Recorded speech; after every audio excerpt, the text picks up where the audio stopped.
ఇంట్లో మనిషి మళ్ళీ వచ్చాడని ఆశ్చర్యపోతున్నావా? లేదు, ఆ రోజు మిమ్మల్ని తప్పుగా అపార్థం చేస్తున్నాను. సారీ అండి.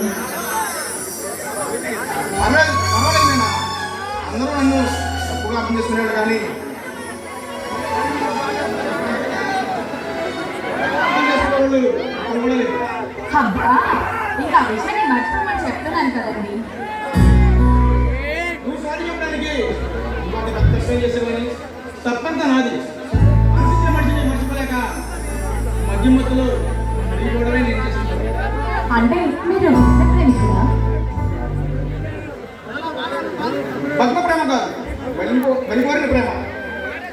నా బతుకు విలీనం కావడానికి కారణమైన దారుణమైన ప్రేమ. అసలు మీ ప్రేమలో ఉన్న వివరాలు ఎక్కువ చెప్పండి, వింటాను. నీకు అర్థం కావాలంటే నా కథ నీకు గట్టిగా తెలియదు. సరే, మీ ప్రేమ గురించి పూర్తిగా చెప్పండి. మీ ప్రేమలో ఉన్న బాధ ఏంటో నేను తెలుసుకుంటాను.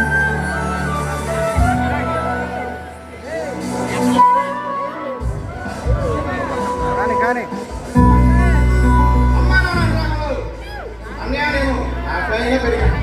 కానీ 5 సంవత్సరాల క్రితం అమ్మా నాన్న యాక్సిడెంట్లు మరణించాడు. అప్పటి నుంచి నా ఆలనా పాలన అన్నయ్య చూసుకుంటున్నాడు. మరి అంత ఆనందంగా సాగిపోయే మీ జీవితంలో ఇలా ఎందుకు మధ్యకు బానిసయ్యారు మీరు?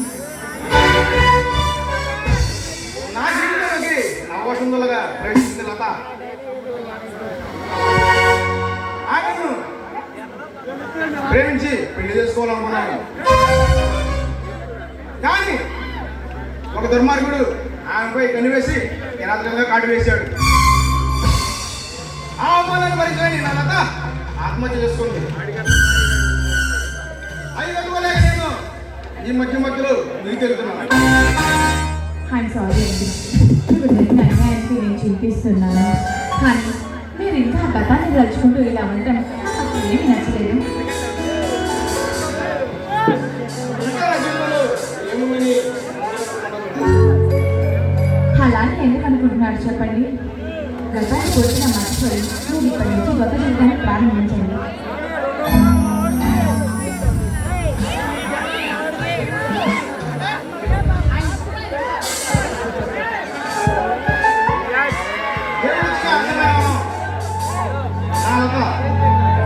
ఆ లత పడే నా జీవితాన్ని ముగించాలనుకున్నాను.